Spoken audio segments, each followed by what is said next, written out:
Hello friends, क्या हाल चाल है सबका। तो आज का जो हमारा टॉपिक है वो है how to take sharp photos. Sharp photos जो लेना, ये इश्यूज़ जो कि हमारे बिगिनर्स का नहीं रहता है कि ये इश्यूज़ एक टाइम पे मेरे को भी रहा था। मेरे को थोड़ा सा नहीं रहा था, मेरे को तो बहुत ज़्यादा इशू रहा था ये कि शार्प फ़ोटोज़ कैसे ली जाएं।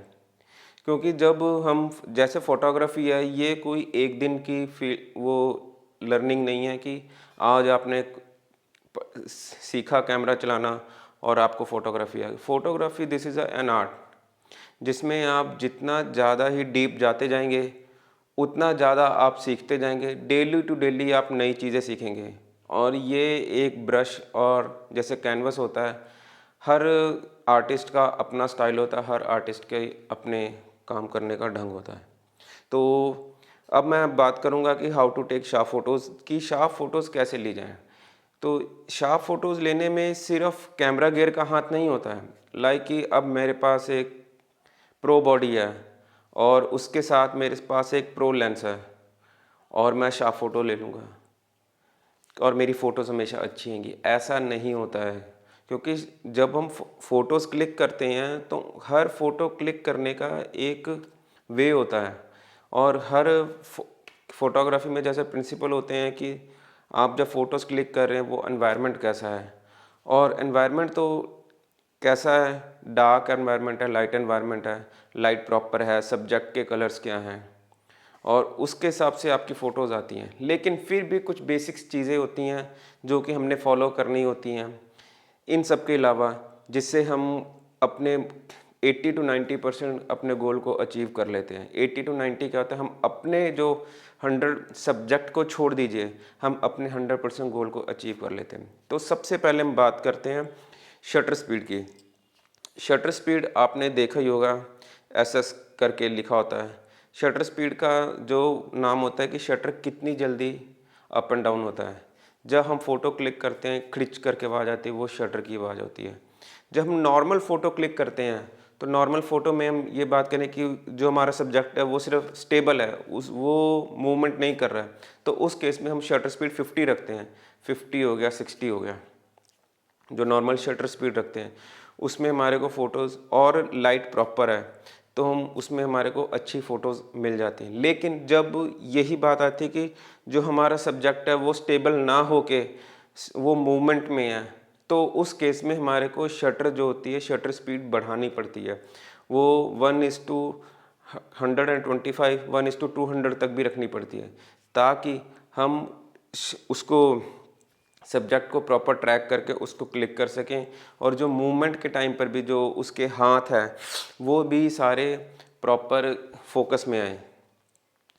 तो इस हिसाब से, और लेकिन ये चीज़ हमें ध्यान में रखनी है कि उसके लिए जब आप shutter speed up and down करते हैं, जब शटर स्पीड आप लो रखते हैं तो लाइट प्रॉपर वो ग्रैब करता है। लेकिन जब जैसे ही शटर स्पीड आप बढ़ाते हैं वो फिर उस डार्कनेस आने लगती है। क्योंकि जितना ज़्यादा शटर स्पीड आप रखेंगे, फ़ोटोज़ उतनी डार्क, उसके लिए आपके पास प्रॉपर लाइट होनी चाहिए, ताकि या आप क्या कि आपके पास फ्लैश वगैरह होनी चाहिए ताकि आप प्रॉपर मोमेंट को फ्रीज़ कर सकें। तो जो हमारी अगली बात आती है एपर्चर सेटिंग की। जब हम फ़ोटोज़ क्लिक करते हैं तो आपने देखा होगा कि हमारे पास मोस्टली हम, अगर हमारे पास किट लेंस है, किट लेंस को छोड़ दें। किट लेंस में हमेशा याद रखना है कि जो हमारे हम फ़ोटोज़ क्लिक करते हैं, किट लेंस से भी काफ़ी अच्छी फ़ोटोज़ आ जाती हैं। लेकिन फिर भी ये हमेशा बात को याद रखना है कि जो फ़ोटोज़ की शार्पनेस है वो क्वालिटी ऑफ ग्लास पे बहुत मैटर करती है। क्वालिटी की, आपका जो ग्लास है वो कैसा है, और क्वालिटी ऑफ ग्लास पे मैटर करती है, ताकि आप जितना अच्छा ग्लास होगा, जितने अच्छे लेंस होंगे, उसके हिसाब से फ़ोटोज़ अच्छी आएंगी। आप अभी मैं एक बात करता हूँ कि एपर्चर सेटिंग की। कि एपर्चर सेटिंग में आपके पास लेंस है, आप कैनन यूज़र हो, आपके पास बॉडी है जो कि सबसे कॉमन है कैनन की 200D, और उसके बाद आपके पास लेंस क्या है 50 mm f 1.8। अब आप उस लेंस के साथ फ़ोटो क्लिक करने जाते हैं। जब आप फ़ोटो क्लिक करते हैं, आप देखते हैं आपने एपर्चर 1.8 रखा है, रीज़न आपको बैकग्राउंड ब्लर चाहिए। तो जब आपने फ़ोटोज़ क्लिक करते हैं, आप सब्जेक्ट पे फोकस करके जब आप क्लिक करते हैं, आप देखते हैं उसका फेस जो है, जो कैमरे पे जो सबसे क्लोज पार्ट आता है वो फेस होता है। फेस पे आपका प्रॉपर फोकस है, लेकिन उसके ईयर और उसका शोल्डर वो ब्लर हो जाता है। शैलो डेप्थ ऑफ फील्ड तो आप अचीव कर लेते हैं, लेकिन ये चीज़ें भी ब्लर हो जाती हैं। फिर आप जब आपने उसको शार्प करना है और उसको भी फोकस में लेना है, तो आपको क्या करना पड़ेगा, आपको जो एपर्चर है वो लो करना पड़ेगा।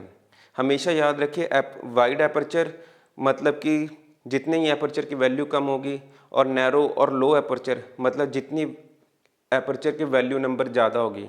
वाइड एपर्चर कहेंगे हम जितना कम होते जाए, जैसे कि 2 फिर 2 के बाद 1.8, 1.4, 1.2 और 1, ये हो जाता है वाइड एपर्चर, जितना एपर्चर खुला होगा। और नैरो एपर्चर जितनी नंबर बढ़ता जाए, जैसे 2 के बाद 3, 4, 5, 6, 7, वो नैरो एपर्चर बोलते हैं। तो एपर्चर की वैल्यू हमें डाउन करनी पड़ती है। जैसे आप गौर करेंगे कि जैसे आपने एपर्चर की वैल्यू डाउन की है, आपका जो शोल्डर है वो भी फोकस में आना स्टार्ट हो जाएगा। जैसे आपने लास्ट टाइम फ़ोटो 1.8 पे क्लिक की थी, आप 2.5 पे जाइए। 2.5 पे जब आप देखेंगे, शोल्डर 100% जो है उसका, सॉरी, फेस पूरा का पूरा जो है वो अपना फोकस में आ गया है। फिर आप 3 या 3.5 पे जाएंगे तो आप देखेंगे उसका शोल्डर भी जो है अपना 100% फोकस में है।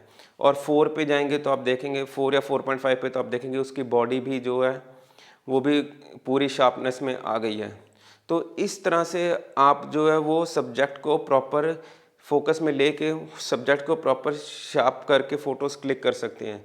लेकिन इस केस में आपका शैलो डेप्थ ऑफ फील्ड कम हो जाती है। लेकिन हमेशा याद रखना दोस्त कि शैलो डेप्थ ऑफ फील्ड और फोटो की शार्पनेस दोनों अलग अलग मैटर हैं। Shallow depth of field achieve करने के चक्कर में हमेशा शार्पनेस जो होता है ना, अभी आप ये देख लो, शैलो डेप्थ ऑफ फील्ड और शार्पनेस दोनों ऑपोजिट पॉइंट है। आपको एक तरफ जाना पड़ेगा, या तो आप फोटोज शार्प ले लो, या तो आप shallow depth of field achieve कर लो। जितनी ज़्यादा शैलो डेप्थ ऑफ फील्ड होगी, फोटोज़ उतनी कम शार्प होंगी, और जितनी फ़ोटोज़ ज़्यादा शार्प होंगी, शैलो डेप्थ ऑफ फील्ड उतनी कम होगी। तो फ़ोटो शार्पनेस अचीव करने के लिए हमें शैलो डेप्थ ऑफ फील्ड को, जैसे हम कहते हैं ना कि कुर्बानी देनी पड़ती है। तो शैलो डेप्थ ऑफ फील्ड, हाँ, आप एपर्चर 8 पे जैसे शूट करते थे, शैलो डेप्थ ऑफ फील्ड उस टाइम पे सबसे मिनिमम होती है, लेकिन आप देखेंगे आपका सब्जेक्ट 100% रेजर शार्प होता है।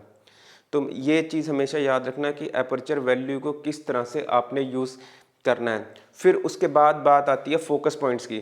तो जब आप फोकस पॉइंट यूज़ करते हो, तो आपने ये देखना है, जब आप कैमरे में, जैसे आपके पास मार्क, मैंने 200D की बात की है, उसमें 9 ऑटो फोकस पॉइंट होते हैं और 1 cross type auto focus point होते हैं। वो जो 9 ऑटो फोकस पॉइंट होते हैं वो सारे के सारे सेंटर में होते हैं। आपको ये बात भी हमेशा ध्यान रखनी है कि आपके जो कैमरा है उसके जो फोकस पॉइंट है वो सेंटर में है कि कहाँ पर है। मोस्ट ऑफ ऑल जो DSLR थे उनमें सारे फोकस पॉइंट सेंटर में थे, और जो मिररलेस हैं उनमें ऑल ओवर द स्क्रीन जो होते हैं फोकस पॉइंट होते हैं।